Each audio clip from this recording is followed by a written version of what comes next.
let us begin with the overview. How do you see the current state of Indian supply chain ecosystem? If you can comment over that. So supply chain, I think, is going through a lot of disruption.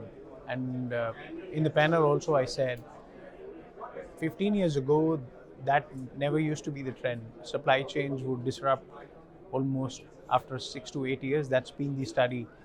But a recent study by McKinsey, SAP, it suggests that every 2.5 years we have a supply chain disruption. But if we look at it now, I think we are seeing it every 6 months. So it's a disrupting world, and I think supply chain is one of the most disrupted area. We need to make sure the material availability is there. That's how you can sell your products. So I believe it's a very dynamic world. It's a very volatile world now, and supply chain is at the center of it. All right.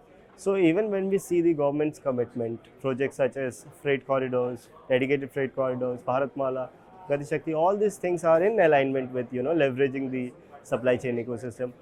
But the problem that we see around is that meeting the deadlines. Sometimes it get extended. So around that, how do you think that the government and the ecosystem itself, the private sectors, how they can work together to meet the deadlines around this? Yeah. So I think, like you rightly said, I think the government initiatives are brilliant. Whether it is the economic corridor or we are looking at the expressways which are coming up, logistics business is becoming pretty vibrant. From a technology perspective, even if you look at the iron portal which has been coming by government of India, even if you are doing your freight invoices, for that matter, I think they're bringing in automation. So it's not only they're providing the faster route, but they're asking companies like SAP to provide solutions back to the organizations which can help them become touchless, paperless, and of course they can be faster. So somebody rightly said you can't spend a very high percentage of your GDP on the logistics cost. If that doesn't happen, I think the GDP is going in the right direction. So that is what is happening right now in India. The logistics costs are coming down, and personally I'm loving it with the way the government is doing the progress, not only on the physical infrastructure but the digital infrastructure as well. So it's going to be a great, I would say, public private government partnership which I see in the making, and I'm totally loving it. I'm looking at better days ahead. All right. So reduction in the logistic cost is the way ahead, 100% is going to happen. It is happening. Our customers are telling us that they are reaching. Look at my own personal experience. I go from place 1 to place 2. Used to take me, let's say, 4 hours. Now it is 2 hours. So the logistics costs are definitely going down. All right. How will the technology play a role here? Because comparatively, India, and if we even compare with China, logistic costs are different, and somehow it's not leveraging the business models as much as it is happening there. So will the technology will play the role of plug in the gap which is there? How do you think that the entire new age technology will churn out in this? You're not going to do it without the help of technology. It's not at all possible. So like in SAP, we have something called as logistics business network, which is basically getting connected the customer with the freight providers. Look at the time of COVID.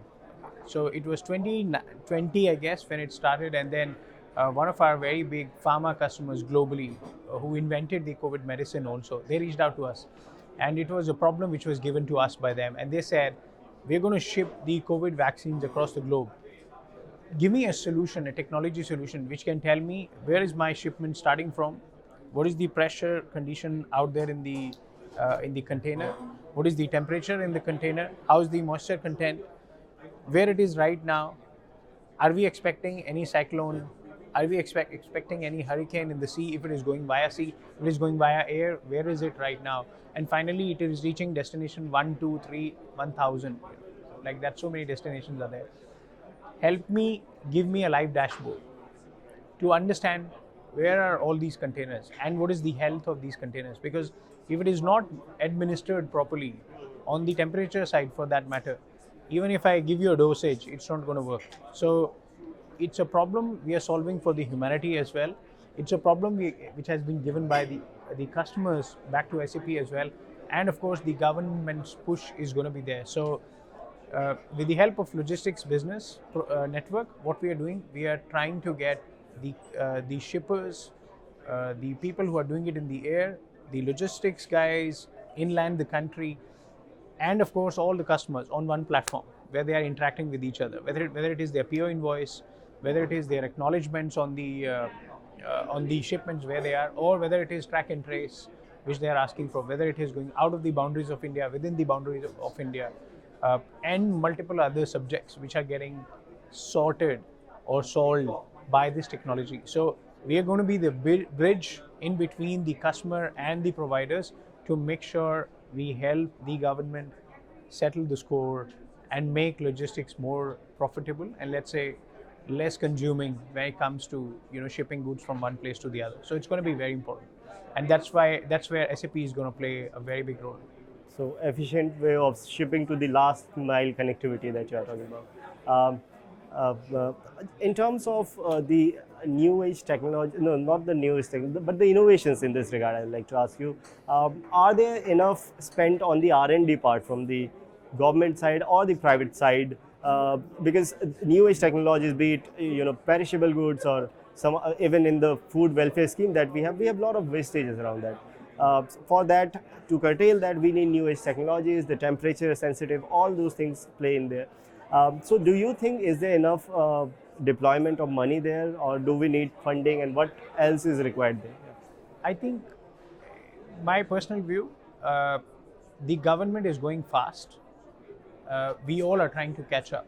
For example, the government laid down a policy saying that there is going to be an iron portal which will govern the PO invoice mechanism between a supplier and, let's say, a customer. At the same time, they asked us, and they probably asked the customers also, you need to adopt the technology, and they asked us, make sure the technology is there. And therefore, government is going too fast, I would say, and they are being more innovative. They're posing challenges back to all of us, and we, at the same time, we hold our obligation back to our customers. So we, being the number one brand on the enterprise software provider, we need to provide those solutions back to the customer. So a very big portion of our revenue goes into R&D. In fact, if you look at SAP labs in India, they are the biggest out of Germany, anywhere in the globe, and we are employing more than 15,000 people there right now who are just doing R&D every day. So just on the business network part, which I was saying, or Ariba, or let's say the digital transformation on the supply chain procurement side, we have 6,000 people working on the R&D, making those products more robust. So the allocation is there for the R&D 100%. That you are talking about. Thank you so much, Mr. Narang, for talking to us. It was great talking to you. Thank you very much.